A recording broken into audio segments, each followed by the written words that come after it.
안녕하세요. 저는 성바오로 딸 수도의 김옥순 magdalena 수녀입니다.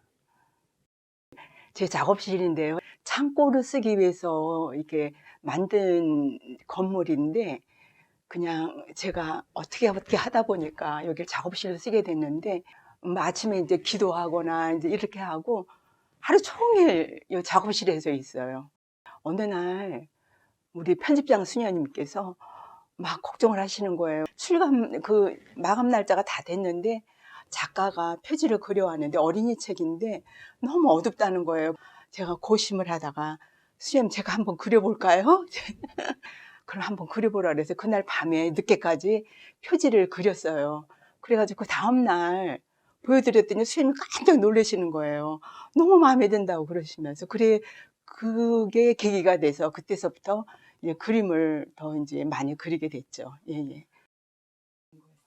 사실 이 그림 있는 성경이 나오리라고는 생각을 못 했어요. 출판부에서 이게 외국 서적을 가져다가 그림을 우리가 쓰려고 생각을 했던 거예요. 그래서 어느 날 저한테 혹시 구약 성경하고 신약하고 그 성경 그림을 좀 그려줄 수 있느냐고, 어린이를 위해서. 저 그때 너무 가슴이 설레었어요. 정말 사춘기를 맞은 소녀처럼, 어머, 내가 하느님 말씀을 구약서부터 신약까지 그릴 수 있다는 것이 너무 저에게는 내 일생에 한 번밖에 없는 그런 그 어떤 하느님의 계획 같은 거, 이런 거를 느껴가지고 그때부터 막 가슴이 설레이면서 새벽부터 막 가서 성체 앞에 가서 생각하고 구상하고 이러면서 제가 굉장히 기뻤어요. 제가 뭐 계속 새벽부터 밤까지 막 거의 그냥 그림을 그리다시피 했으니까. 근데 막 그림 그리면서 한 번도 뭐 지루하다 뭐 그런 생각은 전혀 안 하고 항상 떨리고 설레는 마음으로 그림을 그렸어요. 전시하면서 사람들이 굉장히 많이 모였어요. 그 그림을 보기 위해서. 그리고 또 그림 본 사람들이 다른 사람들한테 이야기하고 이래서 누구 이름으로 할까요? 그러면은 막 우물쭈물 하셔. 그래서 사실은요, 아직 아기가 뱃속에 있기 때문에, 그렇기 때문에 이름이 정확히 없는데, 뭐, 모니까 할머니의 뭐, 손자, 뭐, 이렇게 해서 써달라고 이렇게 그런 분들이 꽤 있었고, 그래서 굉장히 기억에 많이 남았어요. 그리고 저는 저 나름대로 다 사인을 하면서 항상 거기다가 메시지를 썼어요. 신앙을 가진 그 누구누구라고 이렇게 이름을 부르면서 정말 끝까지 하느님의 축복 속에서 행복한 신앙생활을 했으면 참 좋겠다고 제가 쓰면서 막 기도하고, 그날 저녁에는 이제 오늘 내가 사인했던 사람들을 기억하면서 기도하고, 먼저 제가 히브리인들의 문화, 그리고 생활 양식이라든지 그 사람들이 어떻게 생활을 하는지라든지 근데 그런 것들을 제가 이게 책들을 보면서 연구를 했어요. 그림 그리기 전에 조금 이렇게 제가 제 나름대로 제 양식을 삼고서 그림을 그렸어요. 기도 때 많이 묵상한 것을 그림으로 이렇게 표현을 많이 했어요. 저는 어릴 때는 많이 성경을 접하지 않았어요. 그때는 저희 가족들도 신자도 아니고 저 혼자 신자가 됐고, 그래서 많이 접하지 않았는데, 제가 이제 제 대모님이 저를 막달레나라는 이름을 지어줬기 때문에 그분이 어떤 분인가 그런 것 때문에 이제 호기심이 나서 이제 많이 이제 이렇게 보기도 하고 이제 그랬었거든요. 한 얼마 전서부터 이렇게 성경을 보면서 주인이 아침에 나와서 9시에 그 일꾼들을 불러서 모아서 그 일꾼 그 장소에 데리고 가고, 또 12시에 데리고 5시에 가고, 이런 모습을 보면서 5시에 간 사람도 한 데나리온으로 그 값을 쳐주는 거예요. 그러니까 9시에 간 사람들은 우리는 더 쳐주겠지, 값을 더 주겠지, 이렇게 생각을 했는데 똑같이 주는 거예요. 이런 것들을 보면서 하느님의 자비하심, 왜냐하면 5시에 아직 불려가지 않은 그 일꾼들은 허약하고 노인들이고 아픈 사람들, 이런 사람들이기 때문에 이런 사람들은 그 일을 시키는 사람으로서는 데리고 가지 않죠. 하느님은 1시간이라도 일할 수 있으면 1시간이라도 데리고 가서 일을 하면서 그 사람들한테 제일 먼저 돈을 지불해요. 제가 그 성경을 보면서 계속 그 성경을 읽고 또 읽고 읽고 또 읽으면서 그것이 절로 묻어나는 거예요. 정말 성경이 너무너무 중요한 거 있죠. 특히 우리 믿는 사람들은. 그러니까 성경은 바로 구원의 역사이기 때문에. 그러니까 태초에 벌써 하느님이 인간에게 구원을 펼치실 것을 미리 계획을 하시는 거예요. 계획을 하시고 오랫동안 이 역사를 통해서 오랜 역사를 통해서 이것을 실현하시면서 약속하시고 실현하시면서 그러면서 신약에 와서는 예수 그리스도를 보내시잖아요. 구약서부터 신약이 얼마나 그 중요한 것인가를 정말 깊이 깨닫게 돼요. 예. 성경을 읽기 힘든 분들, 이런 분들은 이 그림이 있는 성경을 보시면서 이 그림과 함께 글을 보면은 훨씬 더 재미있고 생생하게 다가오거든요.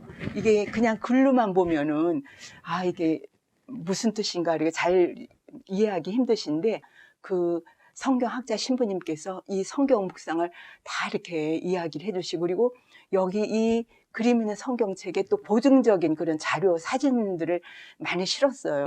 그림과 함께 글을 보시면은 훨씬 더 이해하기 쉽고 그리고 더 재미있게 성경을 더 잘 이해할 수가 있죠. 예. 우리는 사실 이 지구상에 순례자나 마찬가지예요. 우리는 지금 여기에 그냥 여행하는 여행객이거든요. 우리가 가야 할 곳은 아버지 집이에요. 요한복음 14장 2절에 이런 말씀 하시거든요. 내가 너희들이 있을 곳을 준비하고 그리고 너희를 데리러 오겠다. 이런 말씀을 하시거든요. 우리 고향은 여기가 아니라 바로 하느님 나라예요. 바로 지상에서 우리 신앙을 선물로 받았는데 신앙의 선물을 받았으면 이것을 계속 키워나가야 되는데 정말 성인들은 어떻게 살았기 때문에 저렇게 기쁘게 살아갈 수 있을까? 기도는 어떻게 해야 되는 것일까?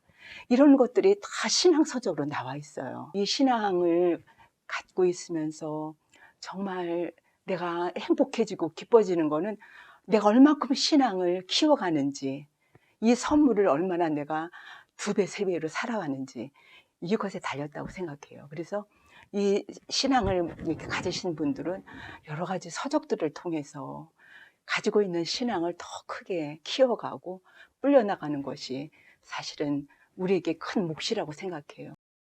저는 야곱의 아들 요셉의 대목이 참 좋거든요.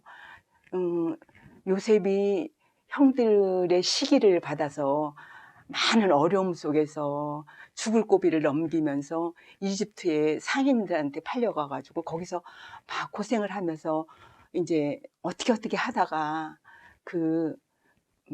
이집트의 재상이 되거든요.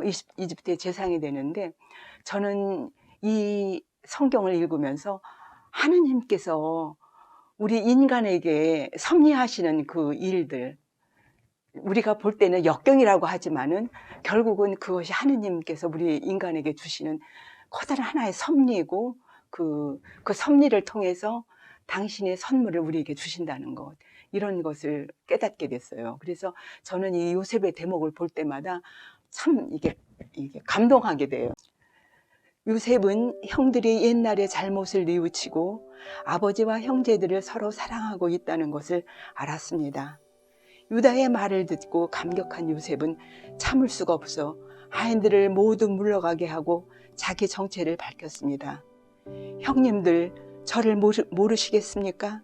제가 바로 요셉입니다. 이 말을 들은 형들은 너무 놀라 숨이 멎는 것 같았습니다. 요셉은 형들에게 다가가 말했습니다.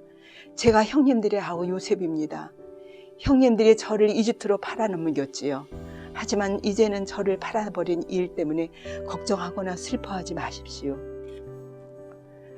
아버님과 우리 모두의 생명을 구하시기 위해 하느님이 저를 미리 이곳에 보내 이집트 온 땅의 통치자가 되게 하신 것입니다. 그러니 이제 빨리 고향으로 돌아가 아버지를 모시고 온 식구와 함께 이곳으로 내려오십시오. 요셉은 말을 마치고 베냐민과 형들을 끌어안고 눈물을 흘리며 기뻐했습니다. 이 소식을 들은 파라오도 요셉의 아버지와 그의 식구 모두를 이집트로 초대하며 마차까지 보내주었습니다.